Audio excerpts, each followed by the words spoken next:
Welcome to my YouTube channel zoology with Neha Gupta. जैसा कि आज आप देख रहे हैं, हमारी आज की टॉपिक है पीएच स्केल। पीएच स्केल का सारे सब्जेक्ट में, चाहे वो केमिस्ट्री हो, जूलॉजी हो, बॉटनी हो, सब में इम्पॉर्टेंस है। पीएच स्केल को पढ़ना बहुत इंपॉर्टेंट है, हमारी ये डेली लाइफ में भी बहुत ज़्यादा देखने को मिलते हैं। तो सबसे पहले पीएच होता क्या है? पीएच जो होता है, इसको हम बोलते हैं प्रेजेंस ऑफ हाइड्रोजन या हाइड्रोजन आयन सांद्रता भी इसे हम कहते हैं। हिंदी में अगर देखा जाए तो इसे हम कहते हैं हाइड्रोजन आयन सांद्रता। इसे हम बोलते हैं potential of hydrogen. Potential of hydrogen, hydrogen ion सांद्रता। हाइड्रोजन आयन सांद्रता को हमेशा ग्राम आयन प्रति लीटर में इसकी जो होती है मात्रक होती है। तो सबसे पहले पीएच जानने के लिए ज़रूरी है कि पीएच को बोलते क्या है। पीएच जो होता है वो होता है पोटेंशियल ऑफ हाइड्रोजन, जिसे हम कहते हैं हाइड्रोजन आयन सांद्रता, और इसका जो होता है हमेशा ग्राम आयन प्रति लीटर में होता है। इसे पजेंस भी बोलते हैं, ठीक है। तो पीएच जो होता है किसी पदार्थ की अम्लीयता और क्षारीयता की माप होती है। अम्लीयता और क्षारीयता की ये माप होती है, मतलब एसिड कितना है, कितना बेस है, इस हम पीएच स्केल से जान सकते हैं।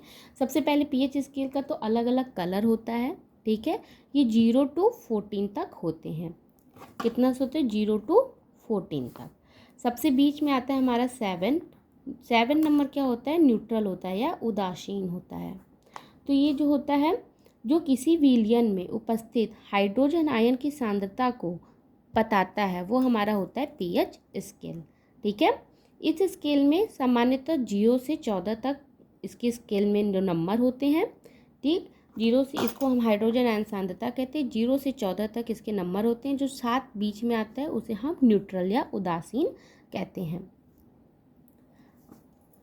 देखिए, इसका स्केल बना के दिखा देते हैं। इसमें 0, 1, 2, 3, 4, 5, 6, 7, 8, 9, 10, 11, 12, 13 और 14। अब देखिए, सबसे बीच में क्या है? 7 है। ये क्या होगा हमारा? उदासीन या न्यूट्रल। ये हमारे न्यूट्रल होंगे। यहाँ पे क्या हो रहा है? ये हो रहा है बढ़ती क्षारक प्रकृति। बढ़ती क्षारक प्रकृति मतलब अगर 8 to 14 जा रहे हैं तो वहाँ पे जो क्षारीयता है वो बढ़ रही है, मतलब। और यहाँ पे क्या है?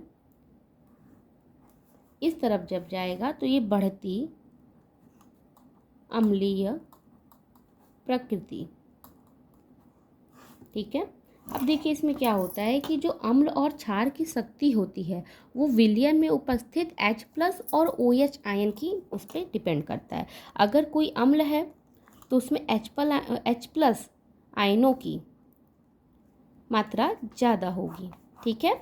और अगर कोई क्षार है तो उसमें OH- आयन की बढ़ोतरी ज़्यादा होगी, ठीक है। तो यहाँ पे क्या होता है कि अगर अम्ल में भी कुछ स्ट्रॉन्ग होते हैं और कुछ वीक होते हैं, जैसे कि आपको बताया गया था पिछली वीडियो में, स्ट्रॉन्ग एसिड और वीक एसिड। स्ट्रॉन्ग एसिड और वीक एसिड, ये स्ट्रॉन्ग और वीक होते क्यों हैं? स्ट्रॉन्ग इसलिए होते हैं कि जब उसमें H+ आयन बहुत ज़्यादा हो। जो H+ आयन है वो बहुत ही ज़्यादा हो। और वीक कब होंगे? जब उसमें H+ आयन कम हो।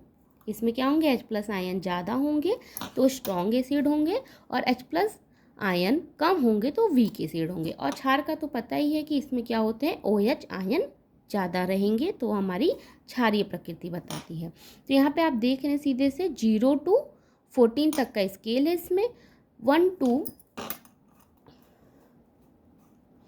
जिसमें बताया गया है कि जो 7 होता है वो बीच का होता है जो कि न्यूट्रल होता है। 0 to 6 जो होते हैं वो अम्लीय प्रकृति को दर्शाते हैं। 7 जो होता है हमारा न्यूट्रल होता है और 8 to 14 जो होते हैं हमारी वो क्षारीय प्रकृति को बताते हैं। अगर इधर से 8 to 14 जा रहा है तो ये बढ़ती हुई हमारी क्षारक प्रकृति को बता रहा है, और अगर इधर जा रहा है तो ये बढ़ती हुई अम्लीय प्रकृति को बता रहा है। तो अब आपको इसमें समझ में आ गया कि यहाँ पे क्या हो रहा है, H+ आयनों की सांद्रता में वृद्धि हो रही है। आयनों की सांद्रता को हम कंसंट्रेशन भी बोलते हैं। सांद्रता में यहाँ पे क्या हो रही है, वृद्धि हो रही है। आपको पता है जैसे जैसे अम्ल होते हैं उसमें H+ आयन क्या होते हैं, ज़्यादा होंगे, और यहाँ पे क्या हो रही है, H+ आयनों की सांद्रता में कमी हो रही है।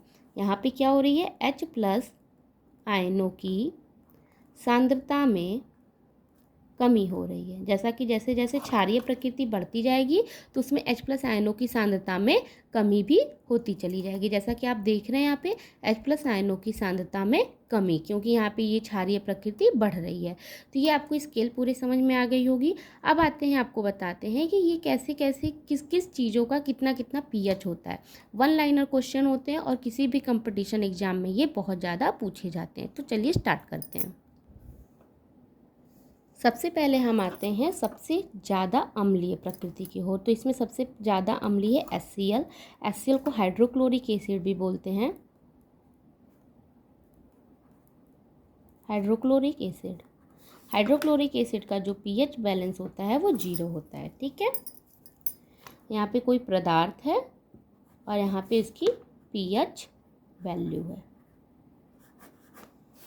हाइड्रोक्लोरिक एसिड का होता है हमारा 0, मतलब सबसे ज़्यादा अम्लीय। और आपको पता ही है कि किसी भी गैस्ट्रिक जूस में ये हाइड्रोक्लोरिक एसिड ही पाए जाते हैं। अब आते हैं, ये कंसनट्रेट HCl को बताया जा रहा है। कंसनट्रेट मतलब बहुत ज़्यादा सांद्रता वाले। अब डाइल्यूट HCl की बात करते हैं। डाइल्यूट HCl या हाइड्रोक्लोरिक एसिड की, ये होते हैं हमारे 1.0। ठीक है, अब आते हैं गैस्ट्रिक जूस मतलब हमारे स्टमक में पाए जाने वाले जूस जो होते हैं उनका होता है pH बैलेंस 1.4। नेक्स्ट वन है हमारा नींबू का रस, लेमन जूस।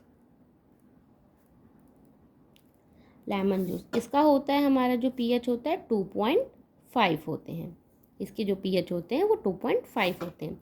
नेक्स्ट आता है विनेगर को हम सिरका भी बोलते हैं। इसका जो pH बैलेंस होता है वो होता है 4.0। ठीक है, फिर आता है टमाटर का जूस या टोमेटो जूस। इसका जो होता है वो होता है 4.1। फिर नेक्स्ट है हमारे कॉफ़ी का होता है 5.0, मतलब कॉफ़ी भी क्या होती है, एसिडिक होती है। फिर आते हैं मिल्क, इसका क्या होता है, मिल्क का होता है 6.5। फिर आता है मृदु पेय या सॉफ्ट ड्रिंक, इसका जो होता है pH होता है 6.0। ओके, फिर आते हैं प्योर जैसा कि आपको पहले ही बताया गया, प्योर वाटर का जो होता है वो होता है हमारा 7.0, मतलब न्यूट्रल। जो हम वाटर पीते हैं वो हमारा क्या होता है, न्यूट्रल होता है। तो ये आप समझ रहे हैं, ये वाटर क्या हो गया, न्यूट्रल। अब आते हैं नेक्स्ट सलाइवा, जिसको हम लार भी बोलते हैं। इसमें 2 कंडीशन होती है, एक बिफोर मील होती है, एक आफ्टर मील होती है। तो सबसे पहले हम देखेंगे बिफोर मील, मतलब खाना खाने के पहले हमारी जो सलाइवा की pH कितनी होती है, वो होती है 7.4। फिर नेक्स्ट आते हैं आफ्टर मील जो इसकी सलाइवा जो होती है वो होती है 7.8, हल्का सा क्षारीय हो जाता है। फिर आते हैं ब्लड, नेक्स्ट वन है हमारा ब्लड में क्या होता है 7.4, इसका भी जो pH बैलेंस होता है वो 7.4 होता है। फिर आते हैं एग, नेक्स्ट वन, एग का जो pH बैलेंस होता है 7.8। ओके, फिर आते हैं टूथपेस्ट हम सभी करते हैं पर डे। टूथपेस्ट का जो हमारा होता है pH बैलेंस होता है 0। फिर आते हैं baking soda solution. Baking soda तो आप सभी जानते होंगे, सबके किचन में ये होता है बेकिंग सोडा सॉल्यूशन। तो बेकिंग सोडा सॉल्यूशन का जो होता है वो होता है 8.5 pH बैलेंस होते हैं। फिर आते हैं वॉशिंग सोडा, मतलब जो आप घर पे साफ़ करते हैं वॉशिंग सोडा, उसकी जो होती है वो होती है 9.0। भाई क्षारीय होते हैं तभी तो, अगर आप कोई हल्दी वगैरह का दाग रहता है, अगर आप उस पर साबुन लगाएं वो तुरंत ही कलर चेंज हो जाता है। क्यों? क्योंकि वो क्षारीय प्रकृति या बेसिक होते हैं। फिर आते हैं मिल्क ऑफ मैग्नीशिया, मतलब चूने का पानी इसको बोलते हैं अगर आप ऐसे देखें तो। मिल्क ऑफ मैग्नीशिया, चूने का पानी। मिल्क ऑफ मैग्नीशिया का होता है 10.5। फिर होता है डाइल्यूट NaOH, मतलब सोडियम हाइड्रोक्साइड। सोडियम हाइड्रोक्साइड, इसका कितना pH बैलेंस होता है? इसका होता है 13.0। अभी ये डाइल्यूट है, अभी कंसनट्रेट की बात नहीं हुई है, हम आगे कंसनट्रेट को देखते हैं। नेक्स्ट है हमारा कंसनट्रेट NaOH। कंसनट्रेट NaOH मतलब सोडियम हाइड्रोक्साइड, इसका जो होता है वो होता है 14.0, मतलब 14। सबसे ज़्यादा हाईली बेसिक जो होता है वो कंसनट्रेट NaOH होता है, और सबसे ज़्यादा हाईली एसिडिक वो हमारा HCl होता है। नेक्स्ट वन है हमारा शराब या ड्रिंक जिसे कह सकते हैं। इसका जो pH बैलेंस होता है वो 2.8 से 3.8 तक होता है। फिर आता है बियर। बियर का जो pH बैलेंस होता है वो 4.0 से 5.0 तक होता है। तो आप बताइए बियर क्या हुआ? 4 to 5 है, मतलब ये एसिडिक हुआ। शराब क्या है? 2.8 to 3.8, मतलब ये भी एसिडिक हुए। जब 7 के पास आएगा तो वो न्यूट्रल, और 7 to अप जाएगा, मतलब 8, 9, 10 से लेकर 14 तक, तो हमारा बेसिक हो जाएगा। समुद्री जल, समुद्री जल, इसका हमारा pH बैलेंस होता है 8.4। बहुत सारे क्वेश्चंस में ये 1 लाइनर क्वेश्चन पूछे जाते हैं, pH क्या होते हैं और pH का फुल फॉर्म क्या है और किस किस पदार्थ का कितना pH बैलेंस होता है, तो ये आपको जानना बहुत ज़रूरी है।